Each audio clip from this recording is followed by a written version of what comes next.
All right, guys, so this next one is squat. So I know I said the front rack and front squat's one of my favorite. My all-time favorite lift is the squat. I think that's because it was the only one I was good at in school. But so the big things in squat is, number one, depth. Most people, when they squat, in CrossFit especially, we try and get as low as possible, right? That's a good thing. If your body can handle that and do it, your body should be able to move that way. The big problem, though, is when we can't get that depth, we have issues such as ankle mobility, hip mobility, things like that. So another thing is if we're having pain during that squat, that's a problem. So squatting is a great motion. You can put a lot of weight on. You can feel good and move that. But if you are not able to squat without pain, obviously that's something somebody should look at. So another big issue with squat I see people with is coming out of the hole. So they'll get all the way down and they lose their pressure, they lose their strength because they go through that eccentric portion and they're not able to switch concentrically, lift themselves up out of the hole. And the other one is forward dumping. So if we've got a bar on our back and we're leaning forward, if we start falling forward and if we fail and end up going forward with it, that's not a good thing either. So some of that deals with core control and some of that deals with center of gravity. But so the number one thing I see with depth is ankle mobility. So we talked shoulder with our last video and how it's a mobility versus stability thing. With the ankle, we want range of motion. We want mobility. So if we can't dorsiflex, which is where you take your foot and move it that motion, if you can't dorsiflex, you're going to start using the knees more. You're going to start using the hips more. You're going to use your back to bend forward. It creates that illusion that you're getting deeper when you're really not, because those ankles just won't allow it. So and that leads us into hip mobility. If we can't drop down and be mobile with our hips, obviously we have knee issues, we have back issues. So part of that, being able to connect the ankles and the hips, the knee will bend, right? So the knee will do what the foot can control and the hip will allow, right? So the more we can move through that hip, the better. And obviously then now we move into hip stability. So the hip is very much like the shoulder in the upper body, where you need to kind of, if you're really mobile with hip, you better be able to control force through that hip. So we do that with a host of exercises, and that is where I see people go down in the hole and they can't get out, is they've got all the mobility in the world in those hips, but they have no stability to be able to contract and use those glutes and bring themselves up out of it. So, and again, with any lift out there, core strength. If we are not able to properly move while bracing our core, we're not going to be able to lift a lot of weight, and we're going to start having back pain. We're going to start having knee pain. So that breath that we like to teach people here in those exercises we use are very, very important to being able to control that weight as we go up and down with it.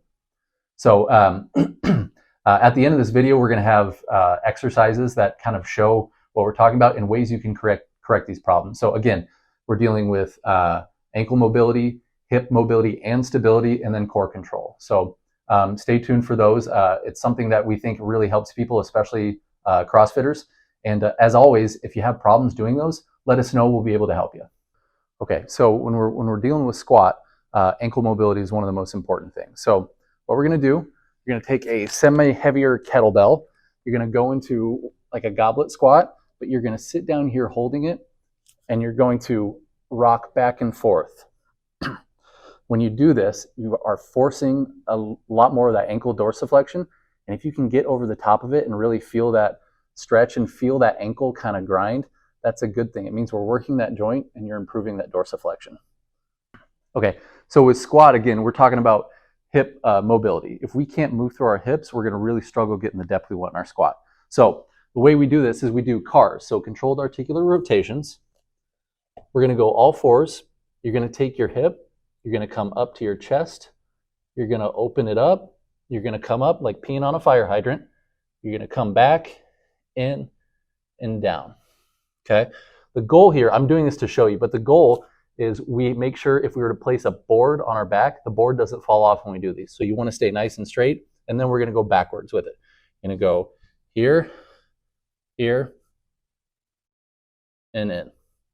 All right, and then you're going to do this probably 4 or 5 times each side. So one more time here, open it up, fire hydrant, internally rotate, back, out, open, back.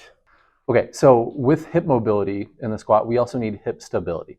So when you get to the bottom of your squat in that depth and you need to come back up, we now need it stable. We need to be able to activate those glutes to lift ourselves out of that position. So our favorite is a modified oblique hip sit. So you're gonna kind of start in like a hip 90-90 position here. You're gonna lean over. We're gonna go forearms on the ground.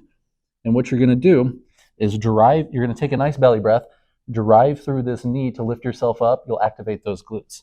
So we're gonna go right here, take that breath, drive through, and lift yourself up. And then back, control back down, and then lift up again. So if you do this right, you'll start feeling that glute shake. You'll start feeling it really start to burn. I'm already out of breath doing those 2 reps. It gets really intense if you do it correctly. So again, hip 90-90.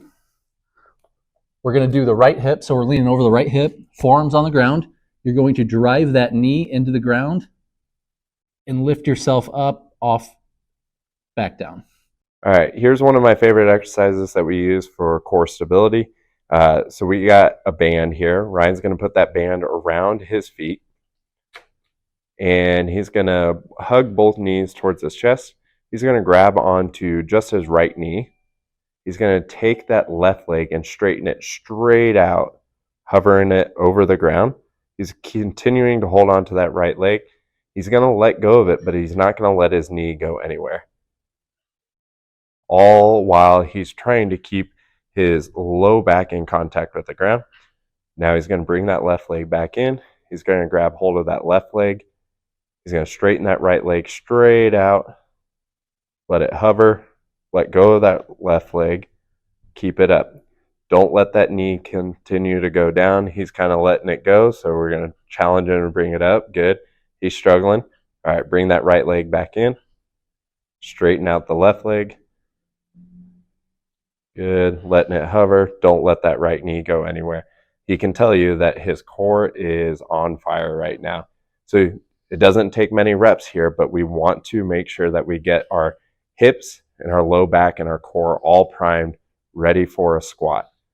If you can see, this is like a single leg squat on one side. Good.